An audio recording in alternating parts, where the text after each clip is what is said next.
तो दर्शक मित्रों, जेम्स बॉन्ड और मिशन इम्पॉसिबल तो आपने देखी ही होगी, पर यह मूवी नहीं देखी तो कुछ भी नहीं देखा। और ऐसी ही मूवी का नाम है जेसन बॉन्ड। आपका स्वागत है राजा जानी की फिल्मी दुनिया में। जब तक मैंने ये मूवी नहीं देखी थी तब मैं भी मिशन इम्पॉसिबल, जेम्स बॉन्ड और फास्ट एंड फ्यूरियस का आशिक था। पर जेसन बॉन्ड देखने के बाद अब मैं इस मूवी का आशिक बन गया हूँ। और इसका कारण है मूवी के एकदम रियल वाले action scenes, direction, acting, story और म्यूजिक।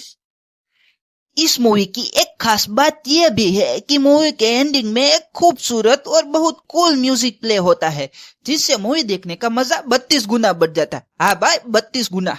इस मूवी की यह भी एक खास बात है कि हर एक सीन शॉर्ट व एकदम लाजवाब होते हैं, क्योंकि इसमें किसी भी वीएफएक्स का इस्तेमाल नहीं किया गया है। और हर एक्शन सीन्स को ऐसा फिल्माया गया है कि देखने पर वो लगता ही नहीं कि ये मूवी है, ये अभी हमारे सामने लाइव हो रहा है, ऐसा महसूस होता है।